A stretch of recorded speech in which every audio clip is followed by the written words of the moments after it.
கடகராசி அன்பர்களே, இது வெகு பிரச்சனைக்குரிய காலமே. ஏனெனில் ராசிநாதன் கிரகதோஷனம் பெறுவது நன்மை அல்ல. திடீர் உடல்நலை குறைபாடு வரலாம். வயது முதிர்ந்தோரை நன்முறையில் காத்து கொள்ளவும். இன்று ராசிக்கு 8 என்னும் கணக்கில் 7க்கு 2 என்பதால் மனைவி அல்லது கணவன் வகையில் பிரச்சனைகள் வரும், வாக்குவாதம் வரும். மனைவிக்குரிய கிரகம் பாக்கியத்தில் இருப்பது நன்மையே. பாக்கியநாதன் அவரை பார்ப்பது நோய்வாய்ப்பட்டிருந்த மனைவி தெளிந்து எழுந்து கொள்வார். மனைவி வகையில் அல்லது மனைவியின் இளைய சகோதர சகோதரி மூலம் ஆதாயம் உண்டு. தந்தை வகையில் நன்மை கிட்டும். வேண்டிய கடன் பெறுவதற்கு வங்கியில் தமக்கு அனுமதி தர பெறுவர். தன்னுடைய செயலில் உத்வேகத்துடன் செயல்பட்டு பணம் வருவாய் ஈட்டிக் கொள்ளலாம். 2ல் உள்ள சூரிய பகவான் நன்மை வைக்க செய்வார். ஆயினும் ஓரிரு தினங்களுக்கு பிறகு நன்மை கிட்டும்.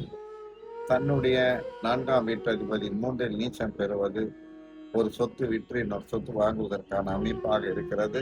தங்கத்தை தற்காத்துக் கொள்ளவும் கை நழுவி போகலாம் அல்லது வங்கிக்கு செல்லலாம்.